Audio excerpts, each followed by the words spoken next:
Welcome! I'm Teacher Lisa, your ESL video instructor. Today we're going to learn about American culture. 10 things. I spent most of my life in New York, a few years in Texas, but I'm going to share with you some things that students often don't consider when moving or traveling to the United States. Now remember, learning a language is also about learning the culture. So let me share with you the first thing.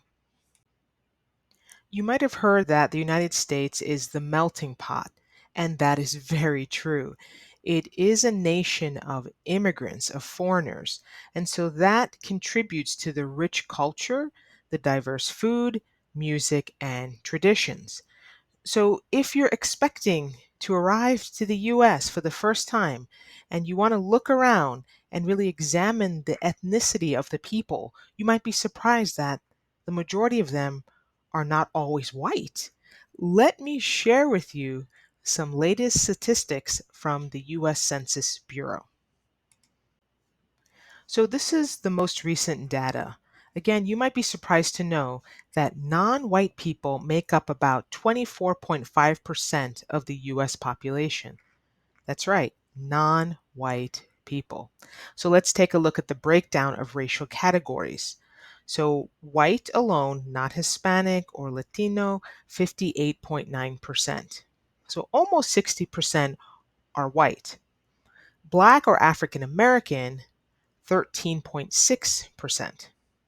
Asian alone, 6.3%.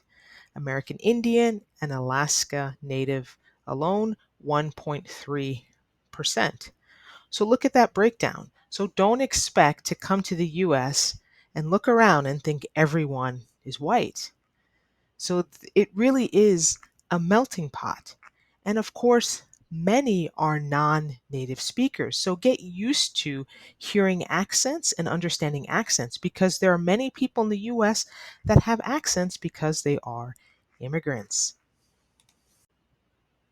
Our next point is the value of individualism. This is very true. In the US, Americans do have this idea of self-reliance. You do have to be independent if you're going to live in the United States, for example. They really do push pursuing personal goals and that you have the freedom to express yourself. Even in the workplace, there are some cultures, in particular the Asian culture, where the boss is king, so to speak, where you just do whatever the boss tells you to do. But in the US, you can speak up, you can contribute ideas to the company, to the boss. If something isn't working, you're not happy with something, it could just be work conditions. Every company on a corporate level has an HR or human resources department. So you can always file an official complaint. There are a lot of laws surrounding workplace, for example, abuse, workplace laws, workplace rights. So I just want to really emphasize the point that you are responsible for yourself and to be independent. And you can push back or even express yourself at times to the higher ups, supervisors, managers, owners of the company, your direct boss. So feel free to express yourself. The next thing I want to share is casual communication. So, American communication can be pretty informal. It can go to formal to informal quite quickly. We do tend to be more direct and friendly, and that really is what's valued in everyday interactions. And of course, much of what I'm sharing is not true of everyone, but it's generally true. So, for example, you might come from a culture where you show respect by saying, Mr. or Mrs., something like that, sir, ma'am. While that's okay in formal situations, when you meet someone perhaps for the first time. However, when you get to know them or it's your second encounter, we quickly go to first name. Even with the boss or CEO of a company, we'll drop the Mr. or Mrs. or Miss and we'll just use the first name or go on a first name basis. So try not to be too formal for too long. Americans are quite informal, especially on the job. The next point is dream big. It's very true that within the American culture, this concept of optimism, being positive, striving for success, starting your own business, do whatever you'd like. And you see that through pop culture, historical figures. So there's a history of this. So really dream big. You might have heard the US described as a land of opportunity, and that is true in some cases, of course, not for everyone, but you do have opportunity, but it really is up to you to chase that opportunity or to take advantage of that opportunity. So this idea of, dream big is something that's pushed within the culture. So volunteering and doing things for the community for free without being paid is valued. So American tradition does value volunteer work, community involvement, and they often will describe it as giving back to the community or giving back to those in need. So it's something that you may want to consider getting involved in if you have some spare time. It's something that is actually valued if you're able to do that. People do think that's really great. So maybe cleaning up trash in an organized fashion within your community or planting trees, something like that. It is often viewed as something positive. And in fact, when you are a part of some of these organizations, you can actually put it on your resume if you think it will give more value to your experience. Companies do like that, especially companies that are already involved in volunteerism and giving back or some kind of community involvement. You could put it on your resume if it's something that you feel will give you clout or give you some leverage, or just get more eyeballs on your resume, or it might open up more opportunities. Our next point is cultural diversity. This is connected to our first point when I said the United States is a melting pot. So it's true, you're going to see diversity in ethnicities and also religion.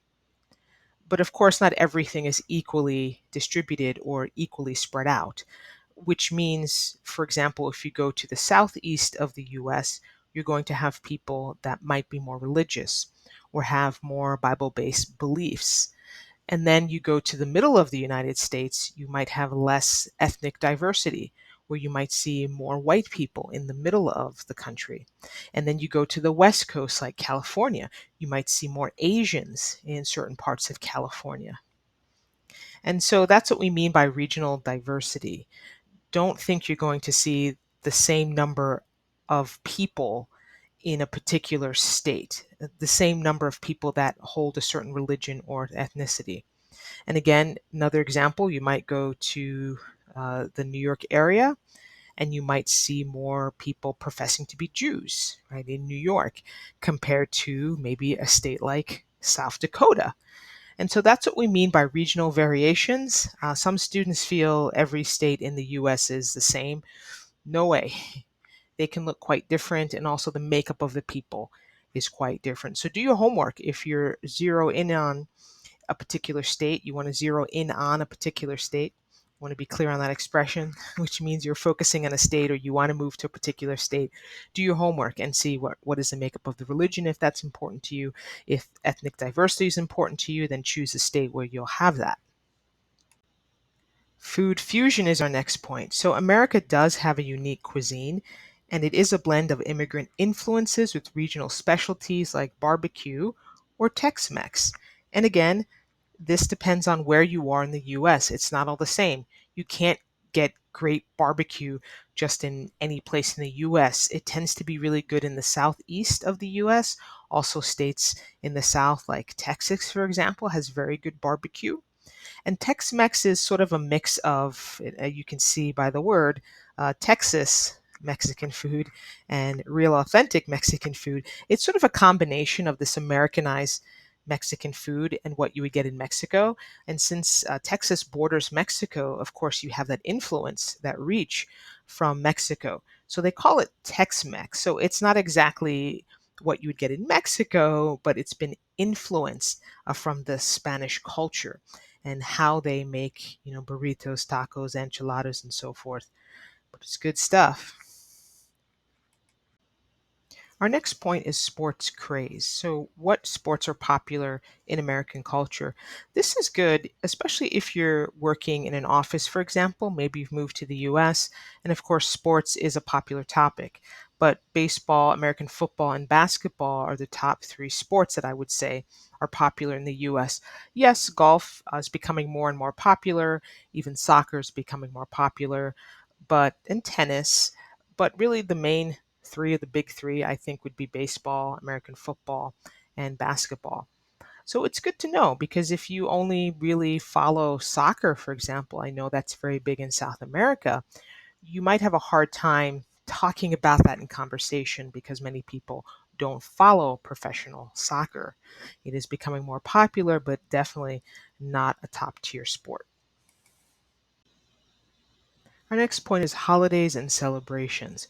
So, you should know what the major holidays are if you're going to live in the US, but even if you're going to visit, it's good to know when those holidays are because you might want to either plan your holiday around them, your own personal vacation around them, or you want to avoid traveling to the US when these major holidays are going on because, of course, plane tickets usually are more expensive. It's harder to get around. People are off from work. Places are crowded.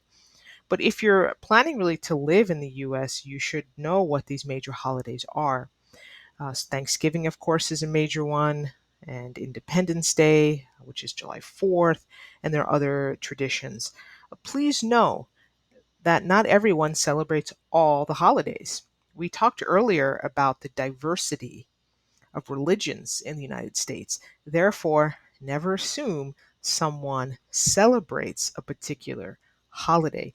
You might want to ask them, do you celebrate Thanksgiving? Or do you celebrate Christmas? The answer might be no. So don't assume that every American celebrates all the same holidays. That's just not the case. And the last thing that you should know about American culture, so this is number 10, is pop culture powerhouse. So there is a global influence of American pop culture, which you see in movies, music, and television shows. So you should know that it has a very large influence globally. So it'd be good to have an idea of what some of the popular movies are, what are Americans listening to, what TV shows are they watching. I know it's off the air now, but you remember the TV series Friends, for example, which was set in New York. And there was a lot in that show that taught you about culture and how Americans interact in terms of their speech. So, really, that can be helpful looking at popular TV shows just to learn about the culture. And you can see how people live their lives in the US. So, following a sitcom or a movie series set in the US, it's a good way to get exposed to the culture. And of course, celebrities, musicians, I would even say people who are popular actors and actresses in particular shows can have a lot of influence. So just having a basic idea of what surrounds American pop culture could be very helpful. Remember, it's not just about the language, it's also about the culture. So I've shared 10 things with you, and of course, I'll share another 10 things in a future video. If you have any questions on American culture, I'll be happy to clarify it. You can put your question in the comments. But please, before you go to the US, have a sense of what the culture is like and the thinking of the American people. And again, this is not everybody, but it gives you a general idea. See you in the next video.